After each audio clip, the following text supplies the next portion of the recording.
back door. So is it true though? Can't you, one of the things I understand is that if you understand your map, where you come from and your point along the spectrum, I'm a present to near future person, I think in the moment and just the next maybe 30 to 90 days at the most. I'm not a visionary thinker, I'm an executor. But it gives you compassion for the people who are heavy past or heavy future people. So what can you do to manage the loss of talent that, frankly, in a digital agency, if you're rolling up the creatives and they're leaving, what do you start to do to manage that using MindTime? It's a great question. I think one of the things is that, first of all, we have a golden thought, if you will, as we call it, the golden thought, that everyone has value to bring.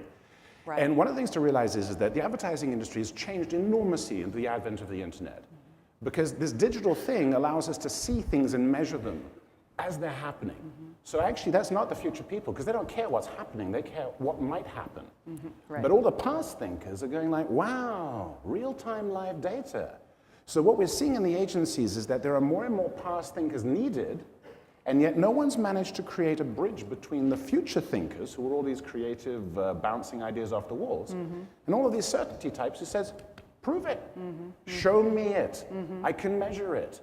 And so this conflict is maybe too strong of a word, but not always. But I think the challenge for the modern agency is to really understand that until you value the thinking that is brought by other people to the agency, and you see what it does and how it does it, and how it can help you to do your job better. In other words, you recognize that inherent nature of that individual. You're always going to point to the individual and say, I don't like you, when really what you should be saying is, I don't understand this kind of thinking. And it becomes a conversation where the recognition of the differences, from the very sort of chatty, verbose, bouncing off the walls future thinking, to the much, much quieter, reticent, somewhat cynical past thinker, that then when you invite them to the conversation because you value what they're bringing to it, all of a sudden you change the dynamics entirely. So this is about recognizing the value that people bring with their thinking.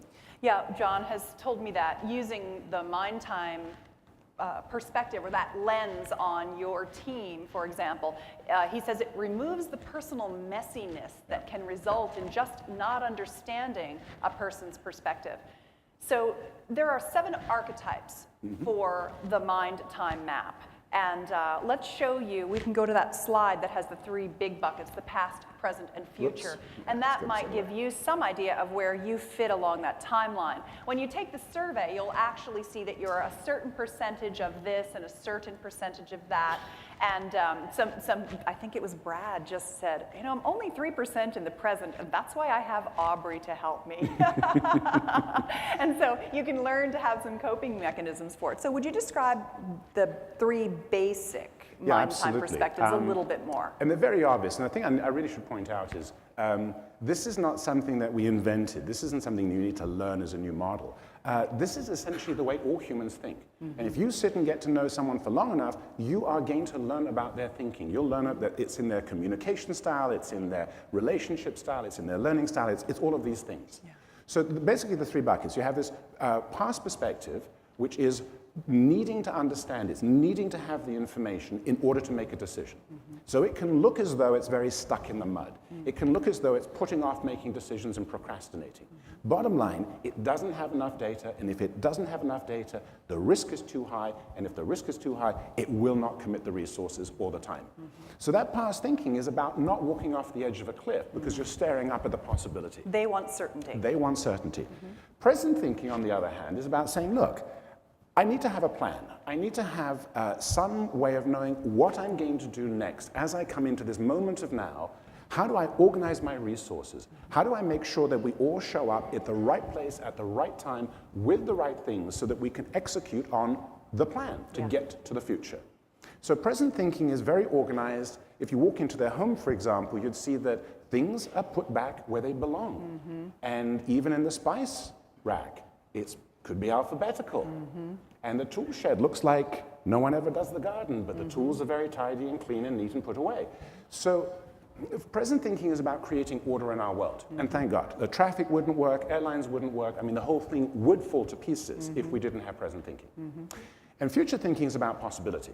So this is the category of your visionary, your entrepreneur, the business people, the salespeople, the politicians.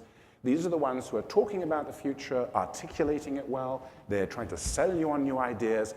And in essence, what they're doing is they're saying, where there is nothing right now, I, through my words, will actually paint something into your mind, into your thinking, so you will see the vision that I see. And as they manage to do that, then other people get excited about that vision. Mm-hmm. So this is why politicians tend to be future-oriented, is because they have to convince us that there is something other than what is in front of us that is possible and that they can get us there. So those are the basic three. Now, as you pointed out, we blend these. So you can be future past, you can be past present, present past, present future, future present, or integrated. You could be very clever and integrate all three of them. Right. Which you said is actually the least common. What is, yes, the least common. The mistake to make is to think it's the most common. It's not the most common, but it actually, at the end of the day, as you saw in the map of the whole group here, it tends to average out. So the integrated is not the most common by any sense of imagination. And in fact, it's the one that gets a lot done in terms of bridge building between people.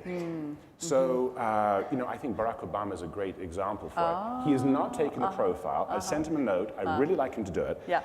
He, I think, is the consummate integrated thinker in that he manages to reach out to all of the constituencies and bring some consensus into things, which is, I think, his talent as a politician. Very powerful. Yeah. So we're talking about this as being something that's even more fundamental than a Myers-Briggs test or certainly your astrological situation. And what I like about the MindTime map is that it's very simple. And once you have a sense of what a person is and what the members of your team are or what your husband or wife is like, it allows you to talk to them in the way that they most like to have the information. You can relate to them in a way that's very comfortable for them.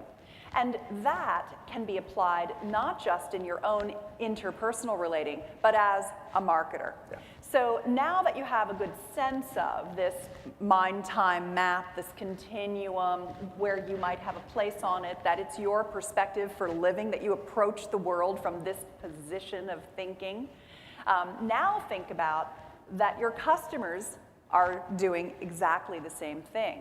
And if you've ever designed a landing page that has something for the novice and something for the advanced and something for the intermediate person, and it has a video and it has a white paper and some text and a pretty picture, and you've put all that into your landing page, hoping to deliver the right kind of content depending on who comes to that website, that landing page, that ad, whatever it might be.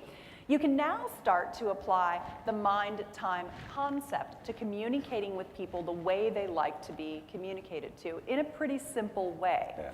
So you've created an organization. There's a joint venture that's been created because MindTime Project is really a scientific company, We're a social right? sciences research social company. sciences research company. Yeah, that's right. So talk to us about this.